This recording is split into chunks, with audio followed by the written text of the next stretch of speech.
Take it away.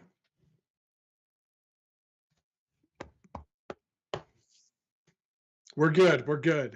It feels good to be back after a little break there. Parents were in town. We always have the dictator now controlling my every decision. She has been gracious enough to let me join the show this week. So excited to be here. We didn't have the best week last week, but going 500, not too bad. In the 3 weeks before that, we were about 78%. So I'm still sitting and feeling pretty good about this season and the fact that you are not going to get the badge. Yeah, it doesn't look like it. You're 10 games above 500. I am even. I am 500. I'm gonna take it. I'm gonna take it. I've been climbing for it all season, so I'm finally there. Now we got to get over that hump. Now we start chopping away and making our progress at catching you. There's still time. I still got like You six know, weeks left. the best way to put this is you are the Baltimore Ravens right now. You have won 3 games in a row. You're Oh still yeah, got some work to do. You got a long way to climb into that playoff spot, but it's looking good for you. I got Now Lamar you're not back. going to catch the Indianapolis Colts, which is me in this situation, but you might get to the playoffs. Just get me to the dance. Just get me to the dance. All right, real quick, everybody that's hopping on, we appreciate you. Please like, comment, subscribe if you haven't already to our YouTube channel. All our podcast people, make sure you give us that 5-star rating wherever you get your podcasts, and hit the follow icon there as well so you don't miss any of our shows. We do a college show every Wednesday night at 8 p.m. Eastern on YouTube, as well as this NFL show, and we're going to be bringing basketball here to you Ooh. coming up soon. So keep an eye out for that. But let's go ahead and get into our 12-game slate. I know you got stuff going on. So first one we're going to talk is the Washington Commanders taking on the Miami Dolphins over in Madrid, Spain. Scott, who do you like here? Well, what I don't like is another, for me, 7:30 a.m. game. It's just getting to be a lot. Usually you wake up on a Sunday, you drink your coffee, you get ready for the games, you look at your fantasy team, you get some bets in. No, I'm waking up at 7:25 from a night of no sleep with the dictator, and I'm rushing to get things done because I never remember to do it. So I look forward to the day where we just have an 11 a.m. Mountain Time kickoff for me. But let's talk about these two teams. The Fish, your beloved Fish, have been very unpredictable this year. One week they play like the worst team in the NFL. The next week they decide to show up with the best secondary possible and stop who at the time was one of the top 2 running backs in the NFL in Bijan Robinson when they played the Falcons. The other side of the ball, you got the Washington Commanders. They're getting some key players back, but they're on a 5-game lose streak against some solid teams. And I don't know what's going to happen in this game. I really don't. On paper, both teams are 3-7. Right now, ESPN and DraftKings have the public at about 52% on Washington, so it's pretty evenly split. The spread is kind of irrelevant. It's 2.5 to the Commanders, which is surprising to me. So that's a smelly line. I'll let you dissect the line. I know you like to do that. So it's a little smelly line. Look, in my pick 'em on ESPN, 73% of the people have picked the Miami Dolphins straight up. I don't know. I really don't know. Both these teams to me are just unpredictable. Jaden Daniels, is he going to play? Is he going to be out? He's probably going to be out. So who's going to fill in for him? Debo's back, but he hasn't been that productive. Scary Terry's still out. Ertz has been probably one of the most productive pieces of that team. On the other side, you have Tua, who's a sneeze away from permanent CTE, but then just shows up and dominates every game.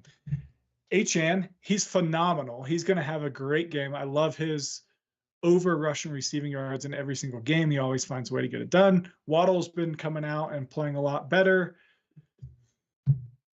I really don't know. This game stumps me. I'm not going to pay too much attention to it, but I will take free points. I'm going to take the Manders on the road in Miami, plus 2.5. I'm strictly just taking the points because both these teams, for me, neither of them can be trusted. I'm doing it, Scott.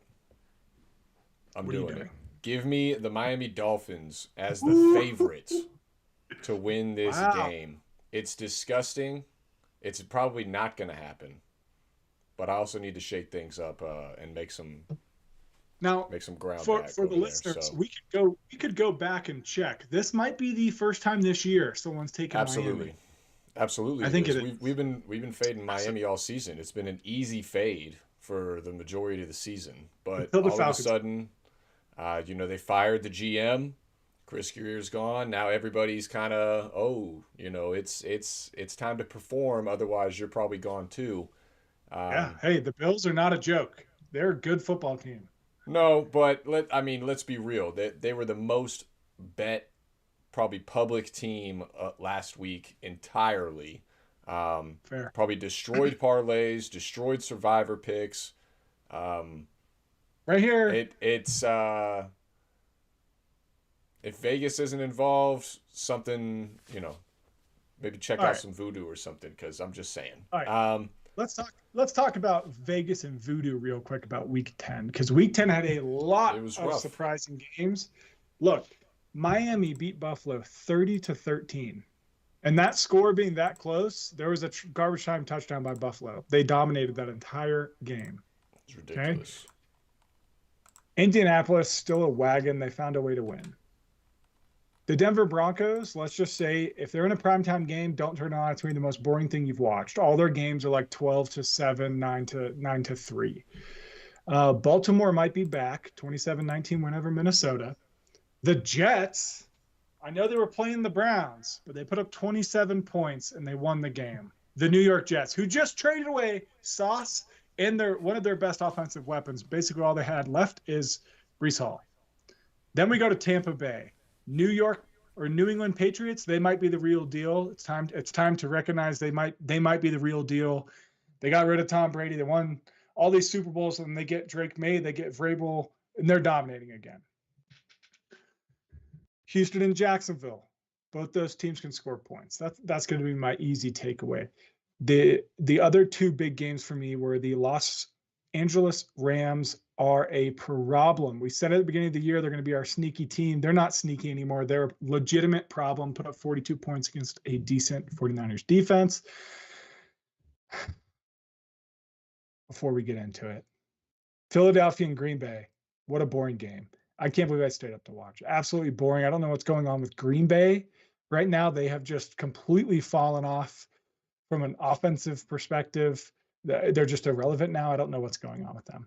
So we'll see what happens. Weird week 10. You know what wasn't weird in week 10 was the Pittsburgh Steelers getting throttled by the Chargers. And here's the part for me that sucks.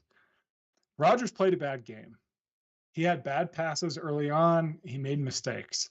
Not all those picks were on him. There was a moment, I forget if it was Collinsworth, but Calvin Austin was running a slant on like third down. He caught it at the first down line, easy first down, and he had room to run.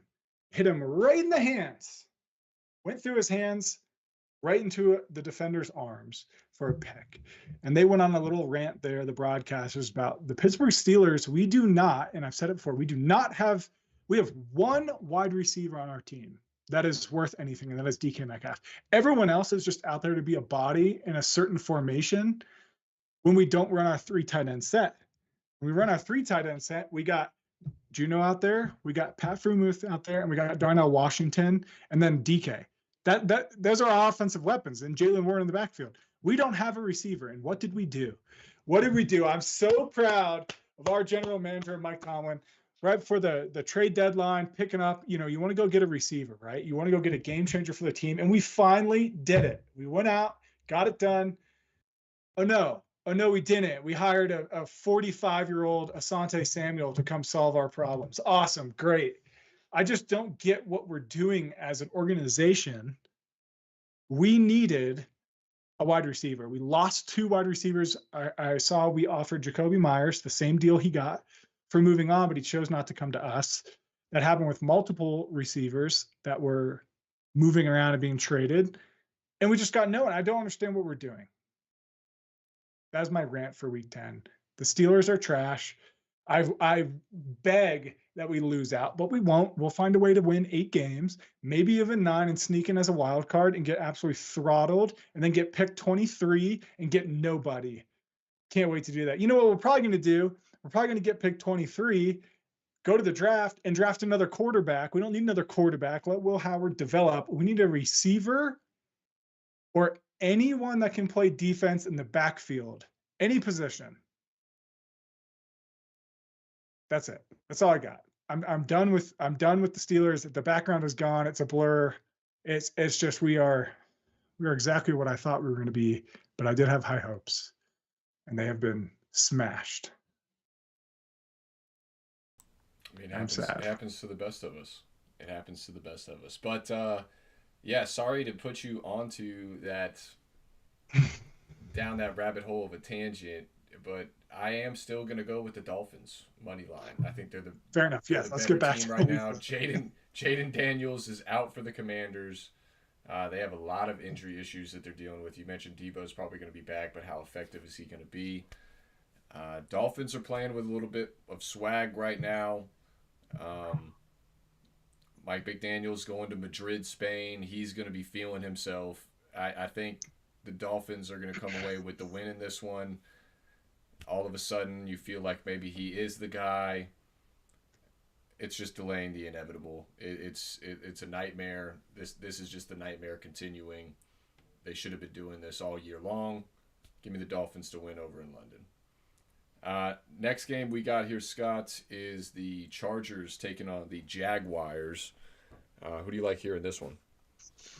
So both these teams could score points. So I'm going to start there. So I love if you want to not risk the points here, because right now it's -3 to the Chargers. If you want to take the easy play, it's the over. The over is the easy play here, but I didn't want the easy play. I wanted to challenge myself. So look, Herbert's a machine. Keenan Allen is back. They've got so many playmakers on that team, even with their rookie running back. I forget how to pronounce his name. I'm going to mess it up, but he's hurt and out for the year.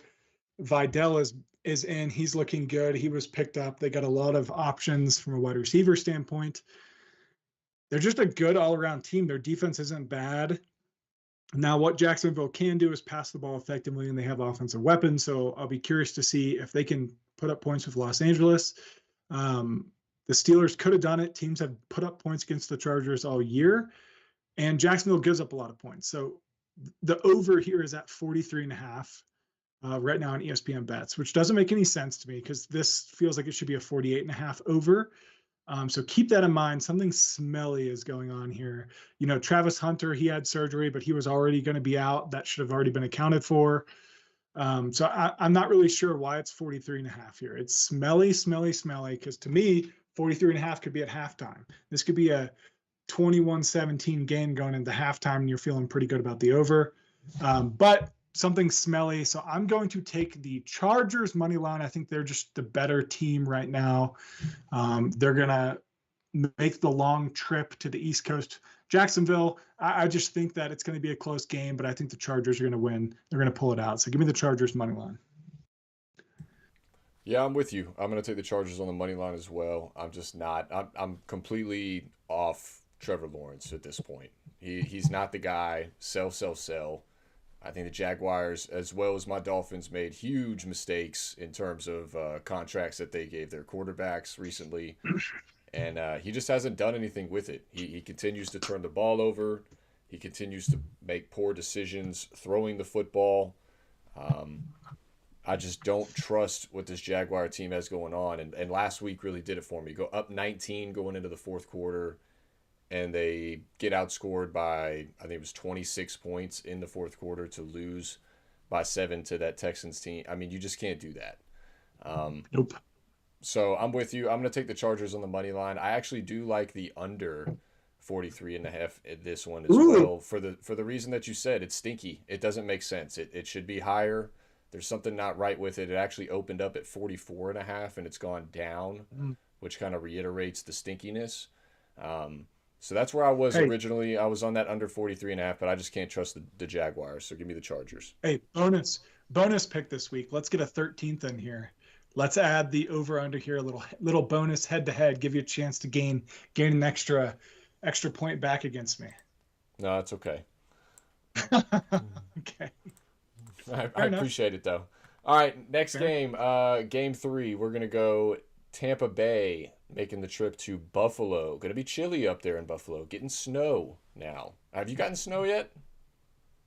Not yet. It's been a very dry year. We're actually supposed to get, I mean, mountains are getting some snow. Ski resorts are opening here in Denver, but nothing down here in the city so far for us. It's been a weird year.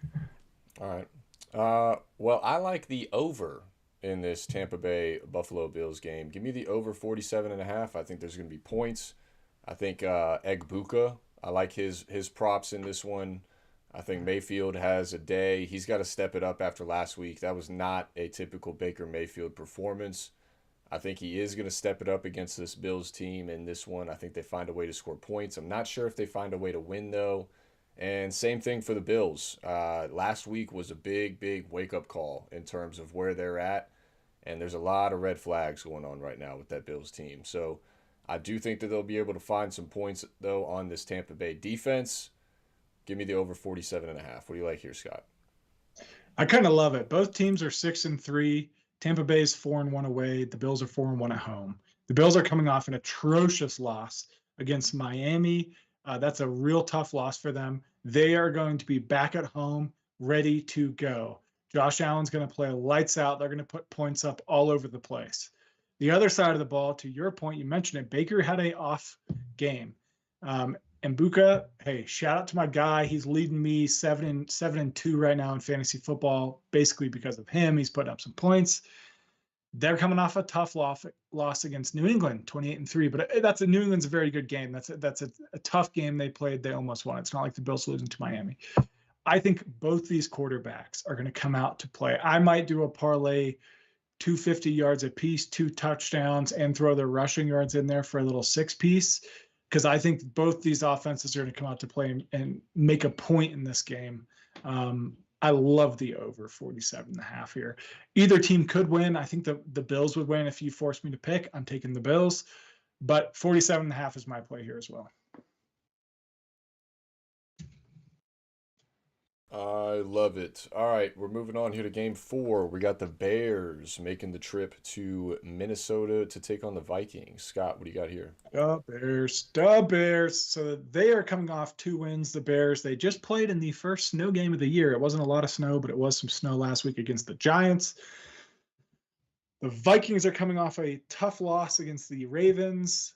And let's be honest, the Bears are 6-3. They're looking very good. Minnesota is 4-5, and they're playing in a very tough division. They need this win. This is a can't lose game for the Vikings. And I think the Bears might be riding a little high right now. I think this Vikings defense, they do have something to them when they come out to play. It's kind of like the Steelers. The defense shows up every other week. When the Vikings defense shows up and when their offense shows up, they can put points on the board and they can stop your offense. The Bears offense is scoring points and moving the ball, but it's unpredictable. You don't know what you're going to get. Caleb Williams, good for him. He's all over the field. There's people chasing him every game. Every week we see 2 or 3 highlights of Caleb Williams sprinting sideline to sideline trying to complete a pass. But hey, he's getting it done. He's got over 2,100 yards in the season, 13 touchdowns, 4 picks. I think the Vikings are going to have to rely heavily on Mason to get things going and Jefferson to get it done. Jefferson's only got 2 touchdowns on the year, which is unlike him, where Rome Odunze on the other side has got 6, so more production there. This is another tough game for me. I'm torn between these 2 teams because either team could win. I think the Vikings are going to show up in this game. I think the Bears are riding a little high, and they're going to get checked here a little bit. But I do like a lot of points. I think the Bears offense can score, and they can score late, and the Vikings can score at any time. They have playmakers. Justin Jefferson can score any moment when he touches the ball. For that reason, over 48.5 for me. What say you, sir? You going to go with the under here? No, I'm not going to go with the under here. I'm going to go with the over 48.5 as well. So I did look at the Bears potentially, because this team, for whatever reason, I mean, they just win. They have found a way to win week in and week out. So it's really hard to go against them, especially against this Minnesota team that, if I remember correctly, they played them week 1 and they had a monster lead on Minnesota. Minnesota ended up coming back in J.J. McCarthy's first start in the fourth. Won that game against the Bears in week 1, and then since then, the Bears really have found a way to close games out, found a way to win. They reversed completely from that week 1 game. So I was looking at the Bears in this one. I think this is a get-back game for them. You know, they really gave one away in week 1 again, JJ's first start. I really don't love how he's playing right now. He's having issues turning the ball over. He's having issues making good decisions, finding wide open receivers. Jordan Addison, Justin Jefferson. It's not like they're not getting the targets. The ball is just not finding them. And he's making bad throws. They don't have good body language out there on the field. You can tell that they're frustrated that the ball isn't getting to them the way that they want it to, especially Justin Jefferson. So I do like the over 48.5. I'm actually man, I'm torn. I'm torn between the Bears and the over. I'm going to stick with the over. I'm going to stick with the over 48.5, but I do like the Bears a lot. I do like the Bears a lot in this one. I'm proud of you. Welcome to the over club. Don't get used to it.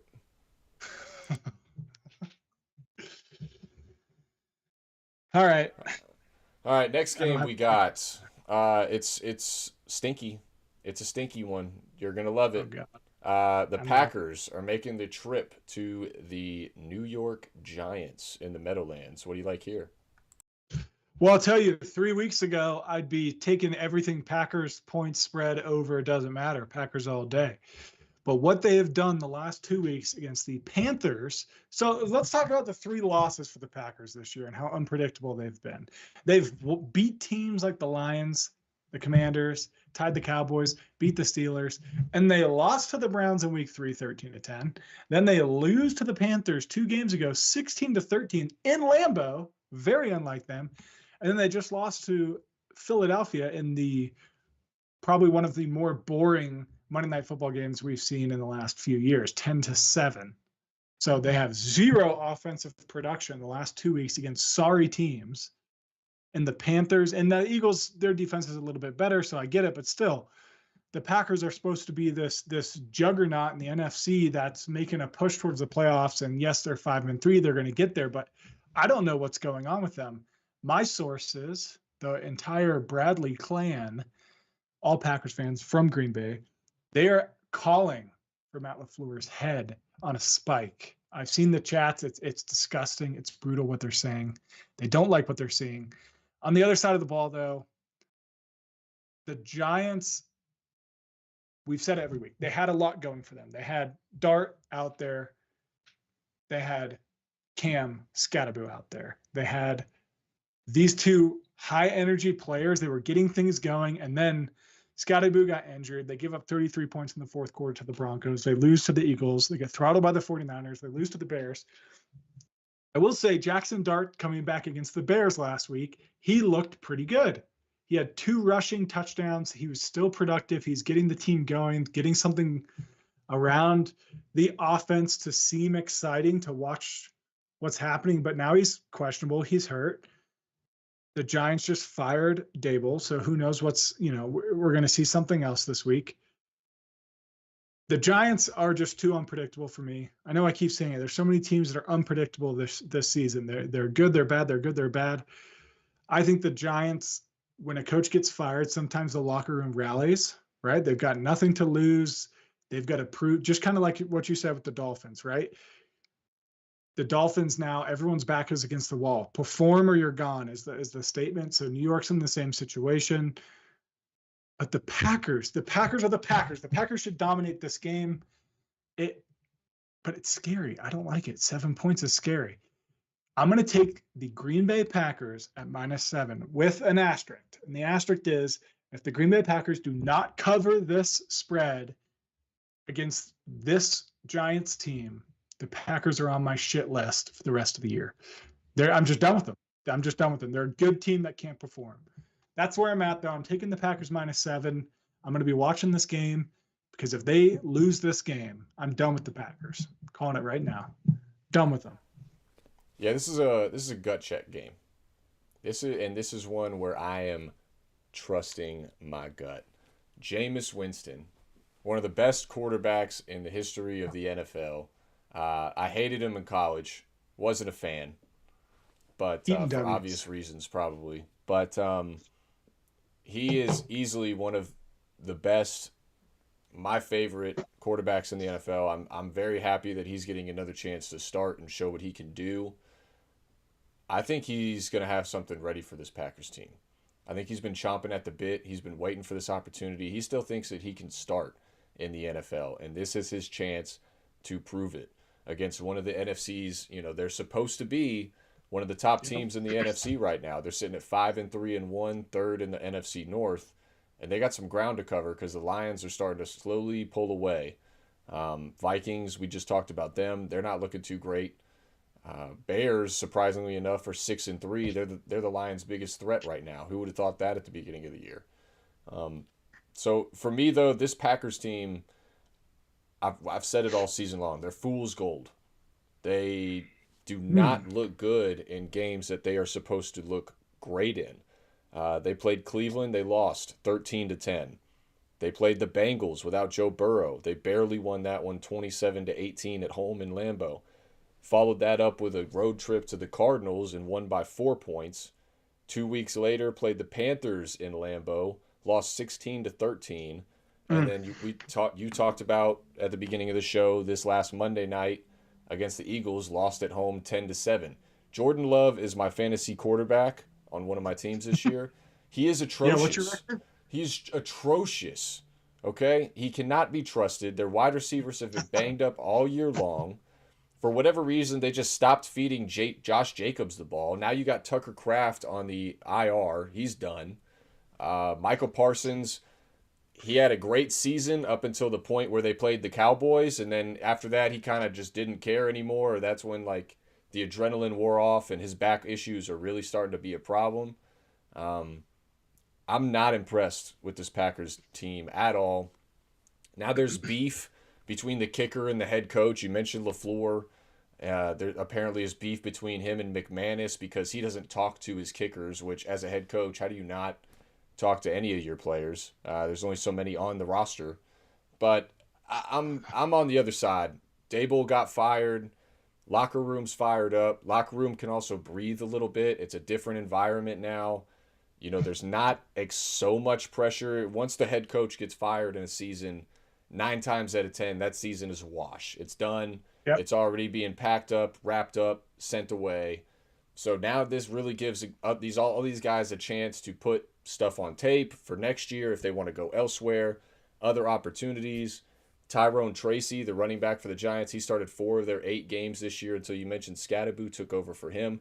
He's now back in the starting role. This is a chance for him to cement his position as a potential starter.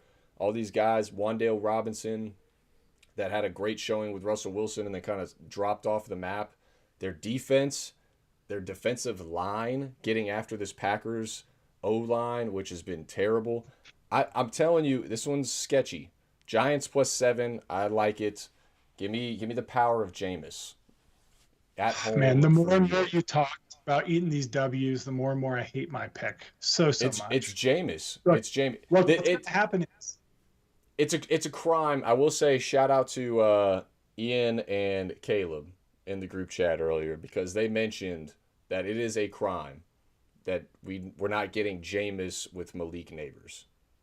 They waited until fair. Neighbors was hurt and then put him in, and that is a crime. Yeah, look, but the best part about Jameis is going to go out there. He might have 3 picks, 450 yards, and 5 touchdowns with a fumble and a rushing touchdown. It's going to be the most electric Giants game of the season. And we've seen Scadaboo, we've seen Dart, we've seen some great things from this. We've seen flashes from this Giants team, but there's no one else in the NFL as a backup quarterback that the majority of fans get excited to watch than Jameis Winston. I mean, he's fun to watch. He doesn't fit the mold of an NFL quarterback. He is himself. He has not let the league change who he is. And he goes out there and he is just a fool. And I love it. And I cannot wait to watch what he does. I want W's getting eaten on the sideline. I want crab legs all over the place. I'm excited. I see Will in the chat with the crabs. Love it. Yeah, no, lunch hour. I love that. I love that. Shout out to Will in the chat. And I mean, to be real, if you look at the Giants' schedule too, they've played a good schedule. They've played the Chiefs, the Cowboys, the Chargers, the Eagles, the Broncos, the Eagles again, the 49ers, the Bears. And they're sitting at 2-8. They could very well be 500 or better right now in that NFC East. I do think Dable, it's interesting to let him go now, especially after, Dart got hurt, Scatterboo got hurt, Neighbors got, I mean, he's had sort of a lot. For them to keep him along this long and to let him go now is interesting. So to me, that also says that they may have somebody in mind that they're going to go ahead and try to transition to. So it may be interesting. All right, let's talk here. Let's talk about this. Who's in mind? Because I've seen some rumors. I've seen some people throwing some stuff out there. I've seen John Gruden. I've seen John Gruden. Are you ready for this? You want to see what I've seen out there? I have seen people talking about the Pittsburgh Steelers should trade Tomlin, the rare head coach trade, to the Giants. No. And get Malik Neighbors and some other things back for him. No. That's just what I've seen out there. Some chatter going on. I do not think it will happen. That would be the curse of Tomlin. If you trade Tomlin anywhere, it's the curse of Tomlin. To go for, I understand your frustration. We're already cursed. Hold on. I understand your frustration with where you've been at for the last 15 years or so. I get it. Trust me. But that it's a real be careful what you wish for. He is the most consistent winner since he's come into the NFL. I mean, he's won you a Super Bowl. But he's also put you into the playoffs every year. When did he win the Super Bowl? Every year. Okay, it's been a while. No. It's been a while. What year of his coaching did he win the Super Bowl? It was an impressive historic feat by him, right? Rookie coach wins the Super Bowl. It's been a while. Whose team is that? That was Bill Cowher's team. That was not a team that Mike Tomlin built and coached to go to the Super Bowl. It was the next year, Bill Cowher's team. He did a good job with Bill Cowher's team. The next time he went to the Super Bowl, we lost to the Packers. Okay? So then we talk about winning. You're right. He gets us to the playoffs. We win. When's the last time we won the AFC North? I think you sound like a greedy little bitch. That's what I think you sound like right now. Because I haven't. Okay, no, you don't. You fucking don't. All right? I haven't won a playoff game in 25 years, Scott. I don't want to hear this bullshit about what you're talking right now, about your team. Okay? So you haven't won a playoff game? 25 years? We have not won a playoff game in 25 years. We've barely been to the fucking playoffs in 25 years, okay? So I understand, again, your frustrations, all right? However, there has not been a more consistent team in the NFL over our lifetime, probably, outside of the Steelers and the Patriots. I agree. But hear my perspective, right? I'm agreeing with you. It could be worse. We could have a sucky team. We don't get to watch playoff games. We don't get to have a winning record. I get it. I'm being greedy. But my perspective is, would you rather, I'm gonna ask you this. Would you rather have a little bit of hope and light at the end of the tunnel because your team sucked so bad that you get a top 3 pick and you might get a player that turns your team around? Or would you rather start every season knowing there is no what ifs, there's no excitement because you know you're going to go 9-8, you know you're going to make the wild card game, you know you're going to get your ass kicked in the first round, maybe you make it to the second round, but you have zero hopes of winning a Super Bowl. You just stole a playoff spot from someone else, and you know there is zero hope to win a Super Bowl. You're just going to the playoffs to get worked by somebody. Now I get it. That's a greedy comment. I understand coming from you and anyone else out there that doesn't have a winning team. That's a very greedy comment I'm throwing out there, but it is an accurate statement. I'd rather get a player and try to rebuild a team and get back to where we were, this good program that actually has a chance and is competitive, than stealing a playoff spot from someone else and just getting curb stomped in the first round. We're going to lose the AFC North. And we were, 4 games up on the Ravens? They're going to fucking win out and win the AFC North by 2 games. Mark it, clip it, mark it right here, put it on a sticky note, slap it to your headboard. That's what's going to happen. I don't think so. I think you'll be all right. The Ravens need help too right now. They're not all roses and daisies. But I think it's a lot easier to look from the outside at what the Steelers have going on. But I think if we're getting down to it, it's above Tomlin, in my opinion. It's the GM. I agree. Y'all I don't know if it's even loyalty to a fault or if it's just one of those things because they haven't made hirings throughout sort of the entire legacy of the Steelers. They're almost afraid to do anything like that when it's time. So I get it. I get what you're saying. We haven't won a playoff games in 5-6 years. We just go and get worked. I don't want to hear that shit. All right, moving on. We have the Titans taking on the Texans. Ugly game. This one's atrocious. I'm going to tell you right now, I'm on the under. Under 38.5. There's not going to be 20 points scored in this game, I don't think. Davis Mills is the quarterback for the Texans. It's going to be disgusting. Under 38.5 is my play. What do you got, Scott? Well, first off, shout out to the Johnsons in the chat. Welcome. Thank you for joining us at this, 3 p.m. Eastern time. Welcome. Hopped in at the perfect time, Johnson. Oh, yeah, the perfect time. Look, the Titans they're 1-8. They're 0-4 at home. Eventually, the NFL team is going to win a game at home. Maybe. The Titans are not very good. They're bad. We've talked about the Titans. We've talked about the fact that they're missing 4 or 5 pieces. Look, they're giving up over 30 points a game. The Texans can score points. Look, if Davis Mills out there, long neck, slinging the ball, he's done it before. He's been there before. It's not his first time. Hey, maybe he's got all that. Yeah, maybe the weight lifted off of his shoulders from where he was supposed to be the quarterback. Look, they put up 36 points against the Texans, which, yes, take away the 6 points at the end of the game because that was the weird strip sack for a touchdown as time expired. But the Texans can score points. I think Davis Mills is going to take them out there, and they're going to dominate this Titans team. The Titans team is just, like we mentioned, they're just not there yet. I want the Texans -7. I think they're going to dominate this game. You said the under. I like the over.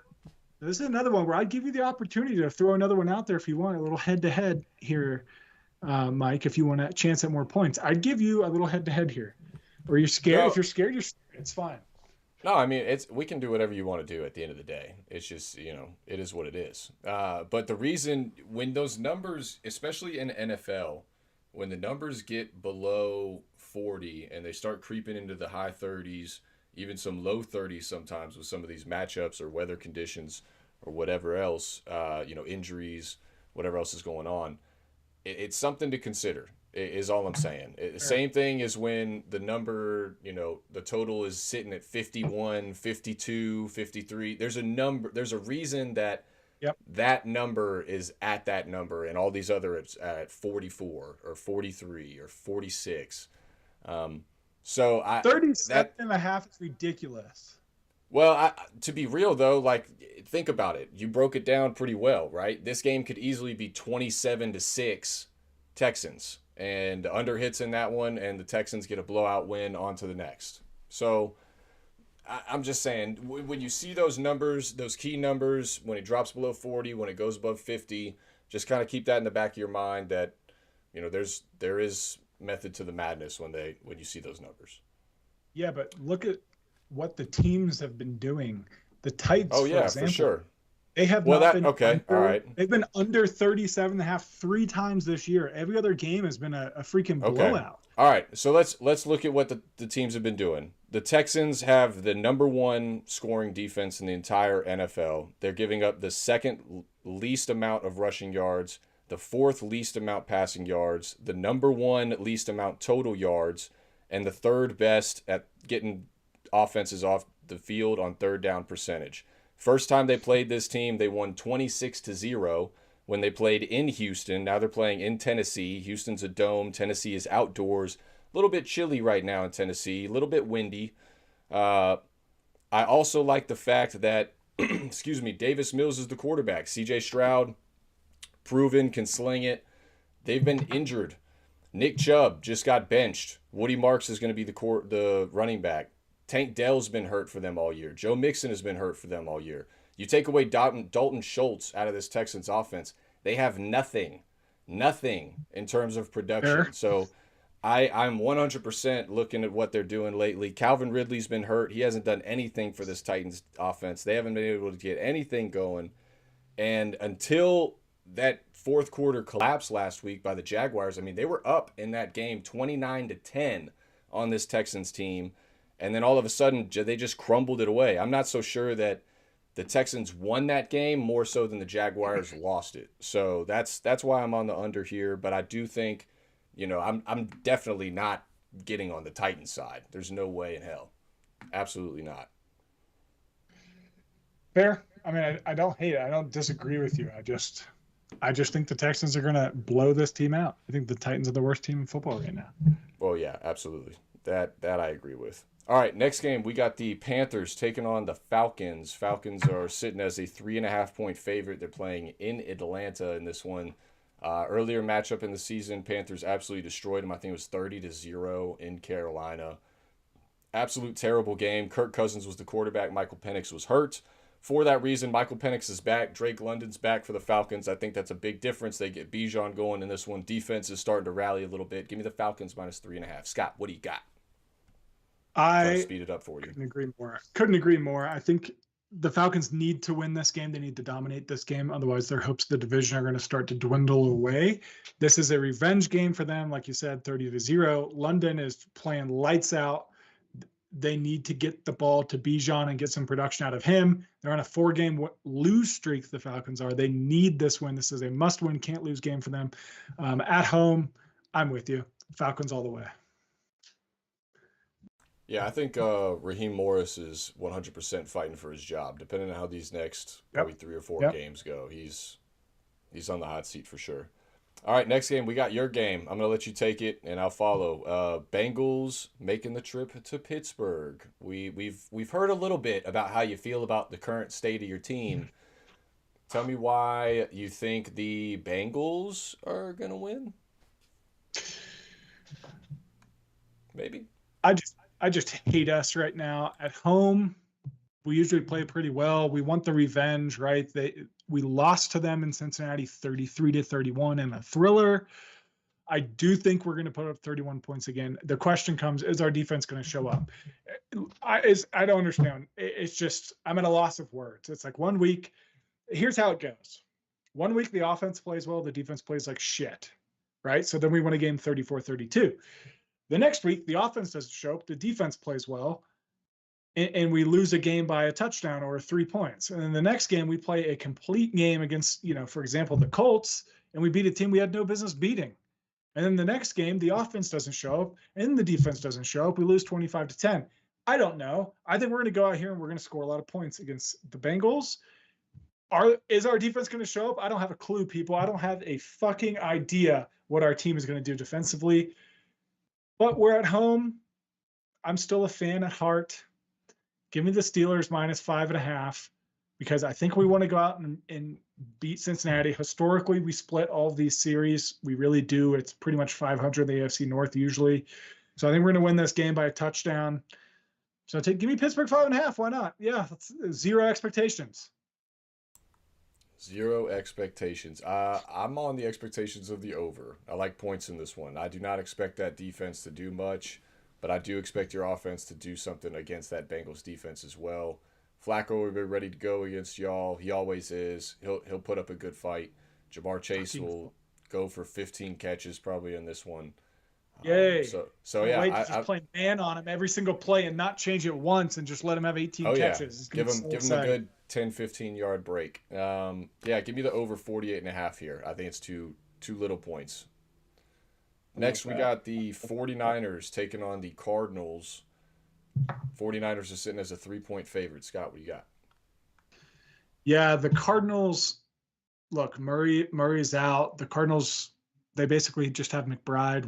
Harrison's out now with injury, so he just had appendicitis, I believe, so he's definitely not playing this week. It'll be another week before he's back. Yeah, give me the 49ers -3. They're coming off a tough loss. They're still a decent team. There is a chance. I don't know if they've announced yet if Purdy's going to play. I know it could be any week now. I'm just double checking to see if they've released anything. But even if he's not playing, I'm just reading right here. So they're hoping for his return right now. Too early to tell. Nothing's been announced. But in the end, this 49ers team, they have enough. They have Mac Jones. They have CMC. They can get it done against a weak Cardinals offense. They have no guidance. Brissett. I mean, yeah. I give me the 49ers -3. I think they just dominate this game. Yeah, I mean the NFL did the 49ers a big service this offseason and giving them the schedule that they did. And they're only sitting at 6-4 with it. That's the crazy part. Sitting at third in the NFC West. They're making the trip to Arizona. You mentioned Purdy's probably not going to go. Kyler Murray's not going for sure. Jacoby Brissett sitting at 8 touchdowns, 1 interception since he's come into relief. Over 1,100 yards passing. They've found Trey McBride. Trey McBride was not getting in the end zone before Jacoby Brissett took over. All of a sudden, he's becoming the focal point of this offense. You mentioned Marvin Harrison being out. That is big for sure. But for whatever reason, this Arizona team is a little bit of a thorn in this 49ers team side, especially when they go to Arizona. They already played them tough earlier this season. They only lost to the 49ers by 1 point when they played in San Fran. I think the Cardinals keep this one close. Give me the Cardinals +3 here because that line is also a little sketchy to me. I think this one should easily be closer to like 4.5. No doubt about it. So something's up. Give me the Cardinals +3. Next, we got the Seahawks taking on the Rams, making the trip to L.A. Scott, what do you got here? Yeah, look, points. Both these teams can put points up. The Rams put up 42 last week. The Rams, I mean, Stafford looks like he's throwing like MVP level. He's just out there balling right now. Yeah. They got Devontae Adams. They got Puka. Devontae Adams still leading the NFL in receiving touchdowns, I believe. I think he is. Seattle, they're also putting up a lot of points. Smith and Jigba, just take the over like 120 every game. He's going to get it. It's incredible what he's doing. He's averaging like 120 yards a game right now. I like a lot of points in this game. I think this one should have been about a 50, 52.5 over. I'm not sure why it's 48. I love a lot of points in this one. Yeah, I like that. I like that overplay a lot. And Sam Darnold, I mean, he's using Jackson Smith exactly how he used Justin Jefferson in Minnesota. I mean, if it ain't broke, don't fix it. Throw it to the best guy on the field. Same as Matt Stafford, throwing to Puka, throwing to Devontae. I like the Rams. Give me the Rams money line to get the win at home here, kind of keep it going. If you look at the statistics between these two teams and the numbers behind it, they are literally like the exact same team. Same points scored per game. Seahawks are at 30.6. Rams are at 27.9. Seahawks are at 114 rushing yards a game. Rams are 113. Seahawks 246 passing. Rams 259. Defense, same thing. I mean, they are the flip side version of each other. They're both sitting at 7-2 at the top of the NFC West. Big game. Big game for playoff implications. Big game for that division win for potential bye week at the end of the year. And for that reason, that's why I'm going to go with the Rams. I think the Rams are the more complete team. I think they're set up in a better position to really make a run throughout the playoffs. And this game is going to get them there. So give me the Rams on the money line. We got 2 games left here for you, and then we will talk prime time for our podcast. We got the Chiefs taking on the Broncos. Chiefs are making the trip to Denver. Chiefs are a 3.5-point favorite. Scott, what do you like here? Look, we talked about the NFL is going to start pumping up the Chiefs, getting them into the playoffs, making it happen. But this Broncos team their defense is very, very stingy, and their offense can find ways to score. They play boring football sometimes, but they win the games. That's the Kansas City way. They play boring games sometimes, and they win these games. They just slowly, slice by slice, cut by cut, and then all of a sudden, the time's out. They kick a field goal, the game's over. So I think this is going to be a very unproductive game. I like the over-under at 44.5. This is one where I would argue the under 44.5 here would be the play. I'm going to take the home team here with the points. Give me Denver money line. I think Denver is going to take this one. This is the official passing of the torch. This win for Denver officially puts them in the front runner. They can control their own destiny through the rest of the season to win this division. Yeah, I mean, I was high on Denver at the beginning of the year. I had them winning the division. I think they're still in a great position to do that. But, man, this is a tough spot to play this Chiefs team. Off a bye week, they're kind of in do-or-die mode a little bit. Andy Reid has an insanely incredible record off a bye in the history of his coaching career. It's something like 22-4. It's ridiculous. For that reason, I'm not fading Andy Reid. I'm not fading Mahomes. Give me them to find a way to get the win here. I hate the fact that there's this half-point hook on here. It's sketchy. 100% will not be taking that for the courtesy of the show, because that's what the line is. That's what we're going with. But when it comes to actually making moves, no, do not do that. Take it down to the 3. Safeguard yourself a little bit. But I'm with you. I mean, if you also look at the statistics side of it, against the spread, the Broncos statistically are one of the teams that give Patrick Mahomes a little bit of a scare sometimes, especially against the spread. He does not have a good record against them in terms of against the spread. So I actually think the Broncos at 3.5 is probably the better play here. But we need a little movement, Scott. We need a little movement, and I'm not going against the Walrus. So give me the Chiefs and the Keg. Give me the Chiefs minus 3.5. Ooh, little head-to-head. Got some good head-to-heads this week. All right, take us to the last one. All right, last one we got here. We got to get to the dictator. We got Browns and Ravens. I'm gonna just say it. It's gonna be atrocious. You're gonna give me a lot of shit for it. You're about to say the Browns. And it's the color is shit. Give me the Browns plus 7.5. To find a way to keep this one close against the Ravens. Everybody and their mama are going to be on the Ravens in this one. Ravens are back. Ravens are going to do this. Ravens are going to do that. They're going to go on this incredible run. The Browns defense is going to come to play in this one. Myles Garrett is going to come to play in this one.